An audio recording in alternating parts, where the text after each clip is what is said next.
Good morning అన్న. నేనైతే ఇప్పుడే లేచా. లేచిన వెంటనే చూడండి మా ఇల్లన్నది. ఇగ ఆకిలైతే ఊడ్చేస్తున్నా. ఇలా ఆకిలి ఊడ్చిన తర్వాత మా ఇల్లు కొద్దిగా దుక్కిలుందన్న. మొత్తం గలీజయిపోతే ఇగ మంచిగా కావాలని ఆ వాటరనేది కొడుతున్నా. ఎందుకంటే భూమి మొత్తం లేస్తుందని. ఇలా కొట్టితే కొద్దిగా గట్టితనం ఉంటదని మా నమ్మకం. పల్లెటూర్లలో ప్రతి ఒక్కళ్ళు ఇలాగే చేస్తారన్న. ఎవరైనా సరే. మా పరిస్థితి కూడా ఇదే. ఇగ ఇంటి చుట్టుముట్టు మొత్తం అలుకైతే ఏసినట్టు చేసేసినా అన్న. ఇది మా ఇల్లు చూశారు గదా! ఎన్నో సార్లు చూయించిన మా బతుకు తీరు ఇలా ఉంది. ఇగ వాటర్ వచ్చినాయయితే వాటర్ కూడా పట్టేసినా అన్న లోపల. మొత్తము 2 బిందెలు పట్టేసినా ఈరోజు.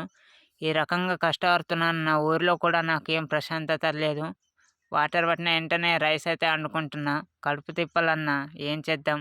చిన్న చిన్న వీడియోస్ తీసుకుంటూ ముంగట పోవాలని నా చిన్న కోరిక. రైస్ అయితే ఉడికేసిందన్న. కర్రీ అయితే చేస్తున్నా బీరకాయ. ఒక్కడినే చేసుకోవాలన్న. ప్రతి పని నేనే చేసుకోవాల. చూడండి ఎంత కష్టపడి వీడియోస్ తీస్తున్నా అన్న. దయచేసి ఒక సబ్స్క్రైబ్ చేసి కొద్దిగా సపోర్ట్ చేయండన్న. ఈ పేదవాడికి మీరే అన్న సపోర్ట్ చేసేది. ఇంకెవరుంటారన్న. దయచేసి నా బతుకు తీరును మార్చండన్న.